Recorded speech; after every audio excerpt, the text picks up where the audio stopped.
So we see that there's still a lot of debris out there, so how often does the Earth actually get hit? So we do know that the Earth get hit occasionally.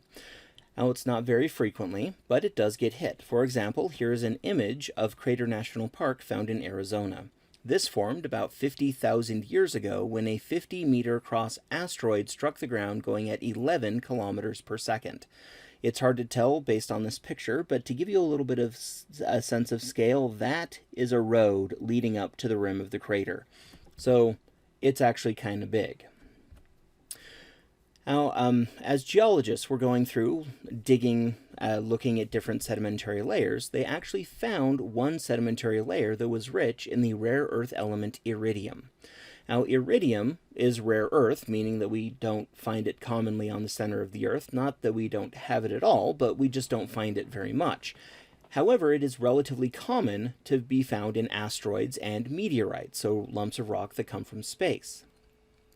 Well, we have this one layer that corresponds to a lot of iridium, which is kind of interesting. Well, when they went through and figured out how old it corresponds to about 65 million years ago. Well, if you remember, hopefully from some sort of life science class, that's about the time that the dinosaurs went extinct. So the idea is that the Earth got hit by a large asteroid rich in iridium that, upon crashing, some of it vaporized, which then fell back down as this layer of iridium-rich soil.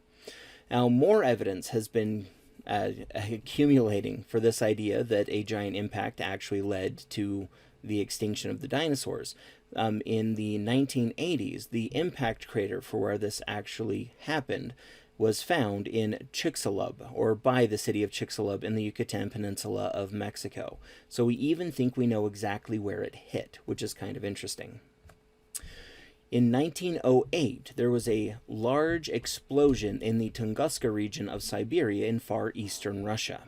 Now, this explosion was so large that it knocked a man off of his porch that was 60 kilometers away from the explosion. So that's like an explosion happening in Salt Lake that was strong enough to knock you down here in Orem.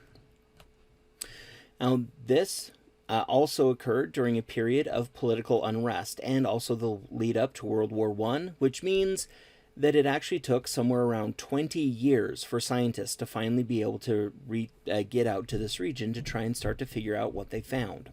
Well, when they did, they found a huge section of forest that had been completely laid flat, and it was in a radial pattern, meaning that all of the trees were pointing away from one central location, meaning we know exactly where the explosion happened. Now, there have been lots of ideas to try and to explain the Tunguska event. Particularly what has been troublesome is that there's no crater. If there was a crater, we'd have a smoking gun. We could say absolutely this was some sort of impact. However, we do not find a crater at the center, so this has led to all sorts of wild speculation. However, the current consensus is that it is likely caused due to some sort of meteor. However, the meteor became superheated as it fell through, which caused it to explode before actually reaching the ground. Some evidence that this is likely the case. There have actually been a significant amount of micrometeorite fragments found scattered throughout this region, so it really probably was a meteor. Now, again, the Earth does occasionally get hit. So in 1992, there was a lady who heard a horrible noise outside her house. Going outside thinking that it might be a car accident and that she needed to help somebody. It was a car accident, but in this case, it was her car that had got hit by a meteorite. So things do still happen today.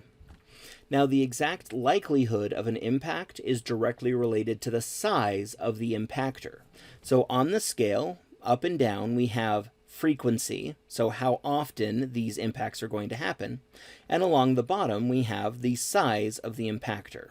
Okay, so really, really small things like grain of sand, those happen multiple times a day. If you've ever seen a shooting star, this is something like a grain of sand falling through the Earth's atmosphere and burning up.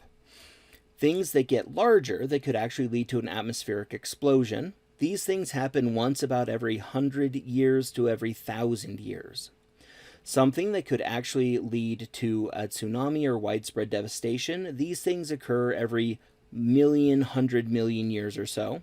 And something that leads to a mass extinction, for example, what happened with the dinosaurs, we're looking on the once ever in Earth's history. In other words, you don't need to worry about a giant impact. These things just don't happen anymore.